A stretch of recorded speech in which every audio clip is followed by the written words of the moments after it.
બનાસકાંઠા જિલ્લો જ્યાં બટાટાના પાકનું વાવેતર કરનારા ખેડૂતો મુકાયા છે ચિંતામાં। કારણ છે બટાટાના પાકમાં સુકારો નામનો રોગ ફેલાવો। બનાસકાંઠાનું ડીસા જાણીતું છે બટાટા નગરી તરીકે। ડીસા સહિત સમગ્ર જિલ્લામાં 52,000 હેક્ટર કરતાં વધુ વિસ્તારમાં બટાટાના પાકનું વાવેતર થયું છે। જો કે સુકારો નામનો રોગ ફેલાતા બટાટાના પાન ખરી રહ્યા છે। ખેડૂતોના મતે બટાટાના પાન બળી જવાથી બટાટાનું ઉત્પાદન ઘટી જાય છે।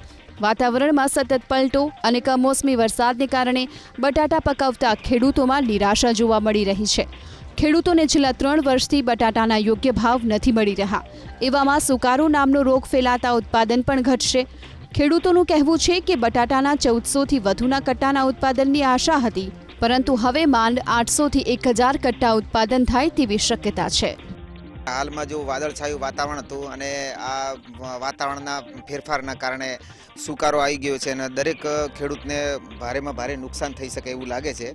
તો એના માટે સરકાર કોઈ વિચારણા કરે અને હવેથી કોઈ આ બટાકાના ઉત્પાદકો જે ખેડૂતો છે એ ખેડૂતોને ખૂબ વધારે નુકસાન થાય એવું લાગે છે। તો એના માટે કોઈક સહાય કરે અને સરકાર કંઈક એમના માટે આપે।